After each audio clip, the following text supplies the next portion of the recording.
Allan MacDonald is with us on the show today. It is that time of year again.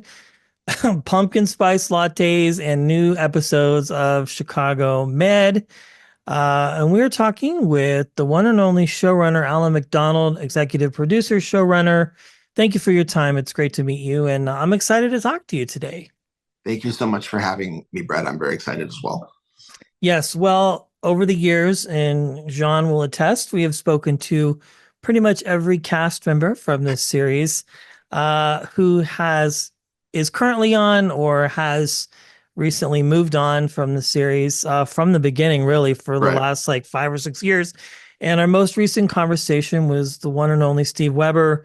And he talked about the fact that, this season that had started was a little bit darker, a little bit more intense than what we have seen in the past. So I'm interested to know, like when you come in as a showrunner, you have obviously the experience with ER and medical procedurals, but it is a little bit more intense. So what goes into those choices to decide, what direction you're going to take the show in? And you have a hot new group of cast members coming in too, which we'll probably speak to as time passes.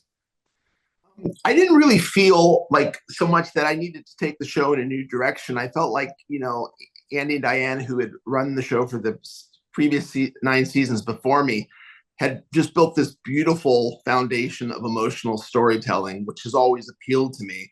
I was a big fan in the 80s of the TV show St. Elsewhere. Yeah.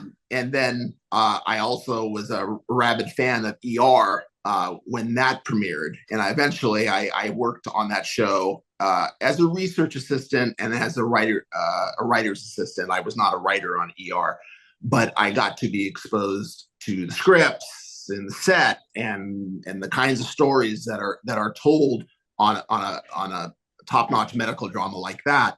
And I think the things I walked away with is I like to cry when I watch television. And since I like to cry, it's a goal of mine as a writer to basically devastate the audience. Well, you've done a good job so far, I think.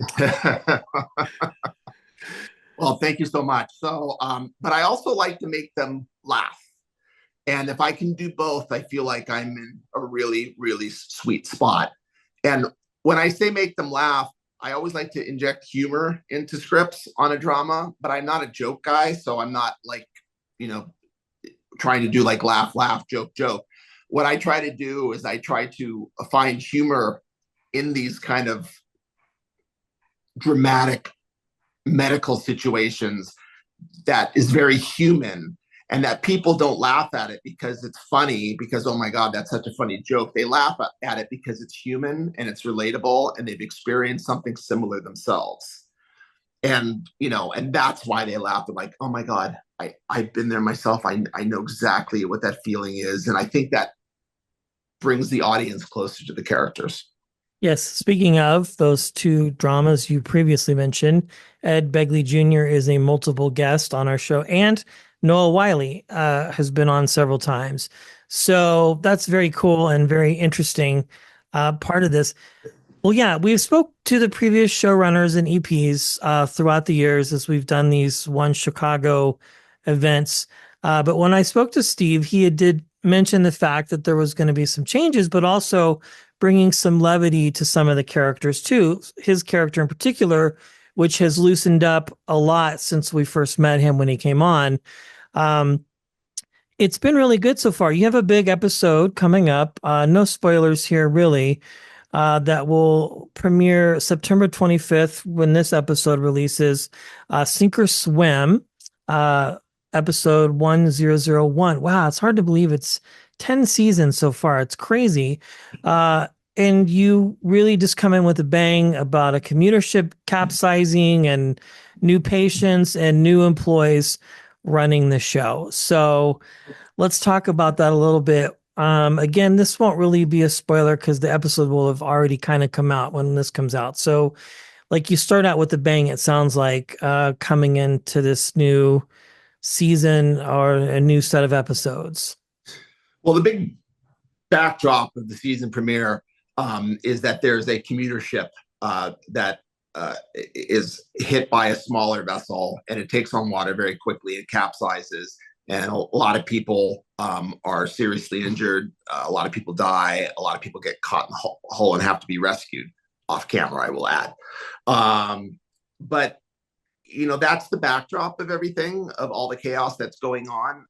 It's a mass casualty event, which we haven't seen on the show for several seasons. So there's a lot of action. There's a lot of activity going on. There's a lot of hard medical decisions that have to be made.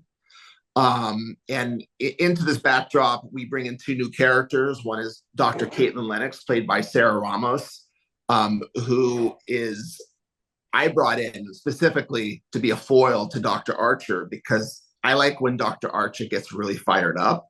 I like when he's irritated. Me too, by the way. I Yeah. love it. I love it. Well, me too. And like my idea is like I wanted to bring in a character who was all those things that he is, but more so that when seen side by side, Archer seems like the gentler one, but at the same time, he's getting more fired up than we've seen him in a while. So I just kind of want to see these two characters go at each other, because Dr. Lennox is all about efficiency. She cares about her patients, and she's kind to her patients, but she doesn't want to spend too much time getting to know them, because that slows the train down. And ultimately, for her, the goal is not just saving money for the hospital, but first and foremost, to treat as many people as possible to the best of their ability. So she's not like evil or just all about the money. She's a human being, but she is someone who doesn't like to build personal relationships too much with the people she works with, or actually not too much, not at all. She doesn't like to build those relationships because it gets in the way of her doing her job, or at least that's the way she views it. So, she's there. She's going to rattle the cage. She comes off a little condescending at times, which is very upsetting for a lot of our longtime characters. So I look forward to everybody being introduced to her and seeing the sparks fly. The other new character we have in the premiere that comes in this backdrop is Dr. John Frost, who's a pediatrician. And he is just someone who just really knows how to talk to kids. He knows how to get down on their level. He's both an adult, but he remembers clearly, as so many people forget, what it's like to be a teenager, or what it's like to be a child. And so he gets in there and he relates to them on that level. But the other thing about him is that he also believes very much that kids should be protected. And as a doctor, he needs to be completely honest with kids in a way that parents aren't always comfortable with. So he believes that a kid, even a 5-year-old, should be told what is wrong with them and be involved in the decision-making process of what's going to be done to them and their body. And sometimes parents want to lie to the kids to protect them. And as you'll see in episode 2, that's not something that he's comfortable with. So those, and then the last thing about the season premiere that I'll say is like, we very much have the question hanging over the episode about who attacked Pavel Wapniarski in the season 9 finale. And that's hanging over Ripley's head as well. And that a month has passed since the season finale when we come into the season premiere, and things are very icy between him and Hannah, because he has not ever told her what happened that night. He hasn't been transparent, and she is not okay with that. We'll find out the answer to those questions by the end of the hour, but those are the big things that are happening. Well, you just made my day, because I know there's going to be some sort of resolve. We've had all of those people on that you just mentioned. It's interesting. I think of like a video game in a way of defeating different people to get to the boss. You've had Connor, who he's had lots of runs in with.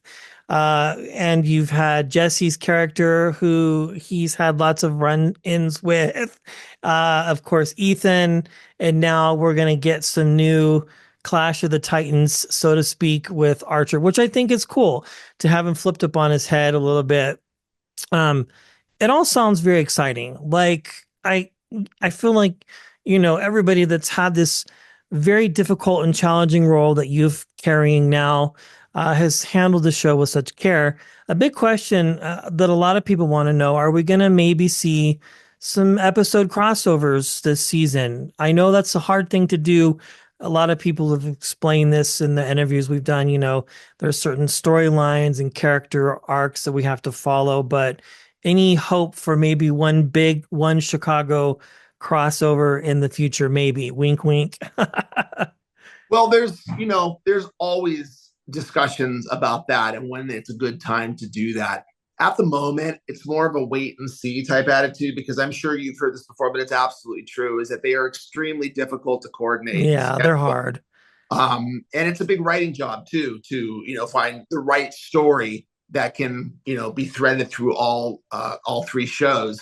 So at the moment, I would just say we'll have to see, but that is something that has been discussed and everyone's always excited about. But I can't say that it's something that should be expected in the near future. I'm okay with that. I know it's hard. Like, again, having spoken with most, if not every cast member from all three shows, that's a question that people ask a lot. But it's hard because, again, you don't only have filming schedules of all three shows, but trying to find the right story, like having it make sense that PD would show up to the ED, or that the ED doctors would somehow make it down to the precinct to talk to Foyt or Right. something like that. It's, you can't just like throw it together. Um, can we expect any scenes or any episodes where characters maybe who have not shared a lot of screen time together might see others together, like, Dr. Charles and maybe Archer together that we don't see a lot of, or Apatha, anything like that this season that you can share with us without spoiling anything? Last question here, too, by the way, before we wrap. Well, I think that's a great question, and the answer is yes. I love having two characters share an emotional moment that you don't expect to have it. And I'm going to use a random example that I'm sure you're aware of. Is on Buffy the Vampire Slayer, there was a very surprising scene, I think it's season 6, when Buffy confesses, her frustrations and feelings to Spike, who is basically Yeah, he's been mortal. on, both have been on the show, too. I Yeah, remember that. Yeah. yeah, Okay. the mortal enemies. And I just always remember, like, I'm getting chills just talking about it now, how what a pleasant and awesome surprise that was. So the answer is yes, like, to Charles and Archer, and then other pairings.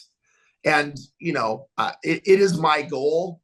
Nothing is set in stone at the moment, but I look at the One Chicago world, as everybody does in this franchise, as like one world, and the characters come in and they come out, and people from the past come in and they go. But I'd also like to bring back some characters from the past and see how they interact with the new characters that we're bringing on the show. Uh-oh, there you have it. Well, I'm excited to see. Allan, it's a pleasure. You just have a phenomenal history of film and television. This is awesome. Again, this new episode, new season premieres September 25th at 8, 7 Central on NBC. The next day, streaming on Peacock. Mr. MacDonald, thank you for your time. It's been a pleasure, and I hope to speak to you again, when we wrap this up. This is exciting, and I think the fans will be thrilled to see what you have in store. Well, awesome. I look forward to it. It's been a pleasure to meet you. Thanks for having me. Absolutely, Allan. Thank you so much.